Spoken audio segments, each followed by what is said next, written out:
Borderlands 3 is one of the worst hub worlds I've seen in a long time.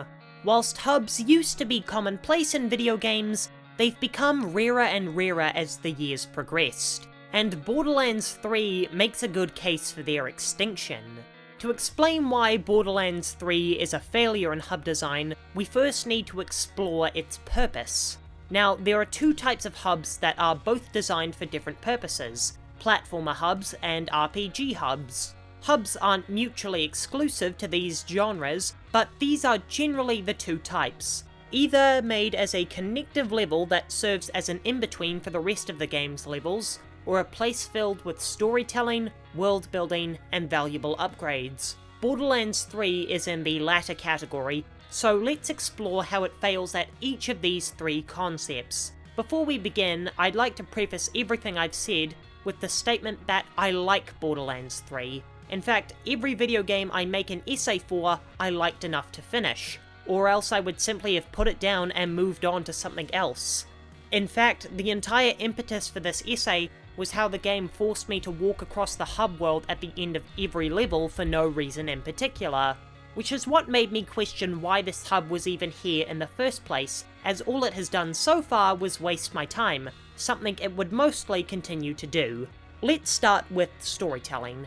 Now, this category is more about the narrative justification for the hub. Why is it here? Why do we need it? Could this have been a menu? Now, there is a narrative justification for it being here. We do need a spaceship to journey across the galaxy in order to find the vault keys. So, while there is an argument for a hub to be here, there's no excuse for it to be this big. Sanctuary the Third is a sprawling multi-level hub with dozens of useless NPCs only here to fill in space, just so that the hub can be unnecessarily large. There's no reason for a 3-layer hub with less than 6 crucial NPCs from both a storytelling and gameplay perspective. The reason for all those filler NPCs is that the Crimson Raiders are an army that's working in tandem to stop the Calypso twins. So why the hell are we the only ones doing anything?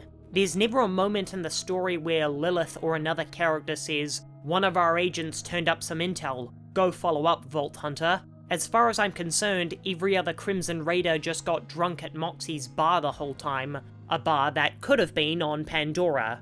I thought we were building to the moment where the entire crew attacks the Calypsos, but instead that moment is taken by Vaughn's personal crew and the factions you helped throughout the campaign, which I suppose brings us to world building. Sanctuary the Third is filled with zany characters that actually scratch that.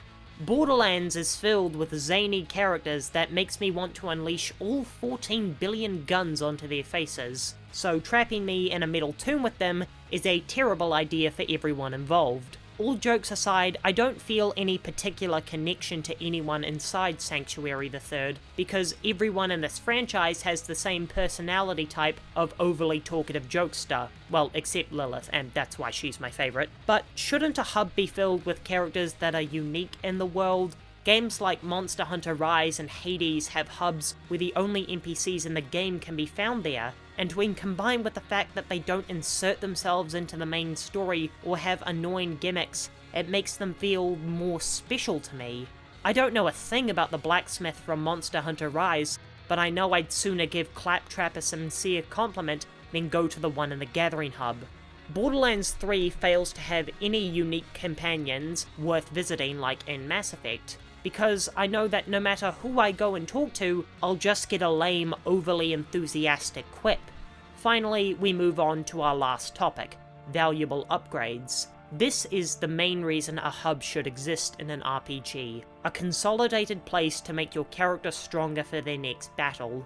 Things like the aforementioned Monster Hunter and Hades are absolutely perfect at this. Maybe a tad too far in Monster Hunter, but nevertheless it's an excellent experience. Returning to your hub in an RPG should feel like going home to recuperate and own your skills, and then setting back out into the world with more powerful abilities on your side. So what key upgrades does Borderlands 3 give us?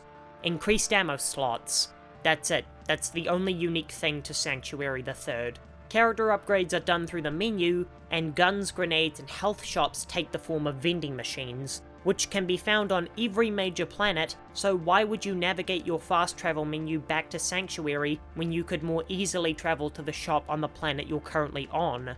As for the increased ammo slot, this could have been an extra tab in the rarer weapon vending machines. So Sanctuary is totally superfluous from a gameplay perspective, which leads me to my final summary: it didn't need to exist. The only reason for Sanctuary the Third's existence is the story justification that we need a spaceship to go from planet to planet. Other than that, all of this area is a waste of space and time.